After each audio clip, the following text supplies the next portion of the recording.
وعليكم ورحمة الله وبركاته. أحبابي وأصحابي رجالة الأهلي في كل مكان، يا رب تكونوا بخير كالعادة وزي كل يوم. أخبار جديدة وإن شاء الله تعجب. لما نروح نسمع أول خبر، أحب أفكركم زي كل يوم برضو الاشتراك في القناة، تفعيل زر الجرس عشان يوصلكم كل جديد.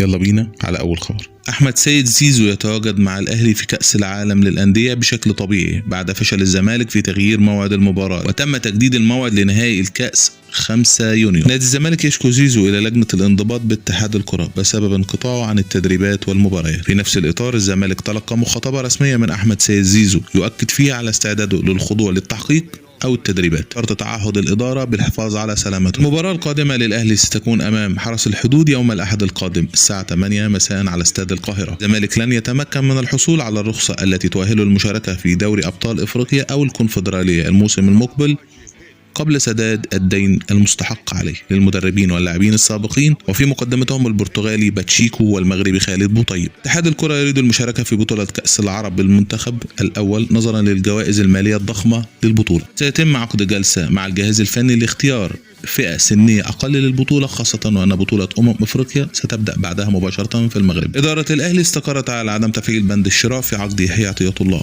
الأهلي رفض رفضا قاطعا مشاركة جراديشار مع منتخب بلاده خلال فترة كأس العالم للأندية. أخبارنا الطريفة النهاردة ومعانا وجبة دسمة، 4 أخبار ورا بعض. يلا بينا. ميدو يتصل بكولر لإقناعه بتولي تدريب الزمالك، وكولر يرفض ويغلق الخط في وجه ميدو. يا وشي.